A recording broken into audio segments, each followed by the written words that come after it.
ሰላም ቤተሰቦች፣ ዛሬ ደግሞ የምናየው በህይወታችን ላይ ማስተርቤሽን ወይ ሴጋ ህይወታችን ላይ የሚያመጡ ጉዳቶችን እንመለከታለን ማለት ነው። በዚህ ቪዲዮ እንደተለመደው እንግዲህ ቻሌንጁ ዛሬም ቀጥሏል ማለት ነው። አብራችሁን ቻሌንጁን እንድትቀላቀሉን ወይ ደግሞ በማስተርቤሽን ሱስ ህይወትን እያበላሸ ያለ ጓደኛ ካላችሁ ይህንን ዩቱብ ቻናል ሼር አድርጉለትና ከኛ ጋራ ወንድ የመሆን ጉዞ እንዲቀላቀለን በአክብሮት እንጠይቃቸዋለን ማለት ነው።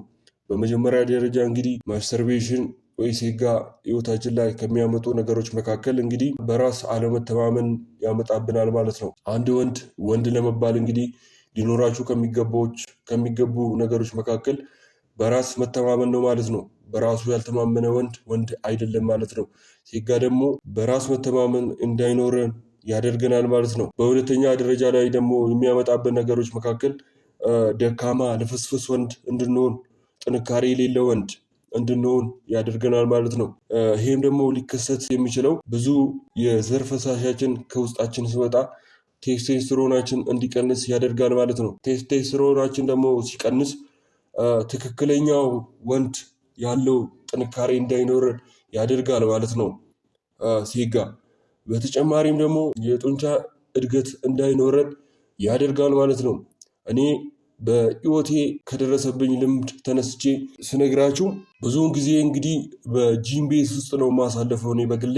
ነገር ግን ከምሰራው ያክል ጡንቻ እድገት የለኝም ማለት ነው። ይህም ደግሞ በማስተርቤሽን ምክንያት የመጣብኝ ችግር እንደሆነ አውቃለሁ ማለት ነው። የጡንቻ እድገት እንዳይኖር ያደርጋል አሁንም ብዙ ፈሳሽ ስናወጣ ማለት ነው። ሌላው ትልቁ አደገኛው ነገር ማስተርቤሽን የሚያመጣብን ነገር ማለት ነው የበታችነት ስሜት ያሳድርብናል ማለት ነው። ከእኩዮቻችን በታች እንደሆንን አድርገን ራሳችንን እናያለን።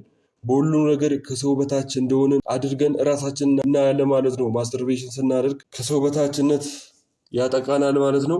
በተጨማሪም ደግሞ ማስተርቤሽን የሚያደርግ ሰው ወዝ ራሱ የለውም ማለት ነው።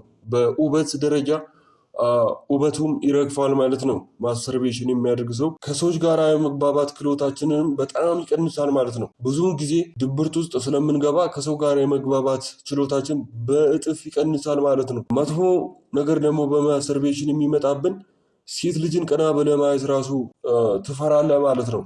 እንደ ሌላ ፍጥረት አድርገህ እሷን ትቆጥራታለህ። በጣም ነው ማለት ነው እሷን የምትፈራው። ሌላኛው ስልቹ ትሆናለህ ማለት ነው። አንድ ነገር ላይ ትኩረት ኖሮክ በዛ ነገር በትኩረት አትሰራም። በጣም ትሰላቻለህ ማለት ነው። በጥቂት ነገር ትሰላቻለህ ማለት ነው። በህይወት፣ በትምህርት፣ በስራ፣ በሁሉም ረገድ እንድትሰላች ነው የሚያደርገን። ይሄ ደግሞ የመጣው እንግዲህ ከበታችነት ስሜት ከሚሰማ ነገር ተነስተ በቶሎ በሆነ ነገር ስልቹ ትሆናለህ ማለት ነው። ሌላው ደግሞ ብዙ ጊዜ ስወራ የማልሰማው ነገር ማለት ነው ማስተርቤሽን ወይ ሴጋ የሚያበዛ ሰው ሁል ጊዜ በህመም ይጠቃል ወይ ህመም የመቋቋም ችሎታው በጣም ይቀንሳል ማለት ነው። እኔ ብዙ ጊዜ በራሴም አይቻለሁ። የህመም መቋቋም ችሎታችን በጣም ይቀንሳል። በተለይ ደግሞ ለህመም ተጋላጭ እንሆናለን ማለት ነው። ብዙውን ጊዜ በሶሻል ሚዲያ ላይ እንደምመለከተው የሆነ እንደ ቀልድ አይነት ነገር መታለች። ሴጋ የምትት ጤናዬን ጥብቅ የሚል የማይሞች አስተሳሰብ ነው። ሴጋ ምናልባት ከኤችአይቪ ይጠብቀን ይሆናል። ነገር ግን ጉንፋን ራሱ ችላ አትቋቋሙ። በማስተርቤሽን ሱስ ስትጠቃ በጉንፋን ራሱ በጣም ነው የሚያንገላታክ። የህመም የመቋቋም ኃይል በጣም ይቀንሳል ማለት ነው። ከእነዚህ ነገሮች ራሳችን ለመጠበቅ እንግዲህ ጉዞ ጀምረናል። ተቀላቀሉን እንግዲህ ጥሪያችን ነው ማለት ነው። ማስተርቤሽን ወይ ሴጋ በህይወታችን ላይ ምን አይነቶች ሊያመጡብን ይችላል? የቀረ ነገር ካለ በኮሜንት ልታሳውቁን ትችላላችሁ ማለት ነው። ወደ ወንድነት አብረን እንጓዝ። አመሰግናችኋለሁ።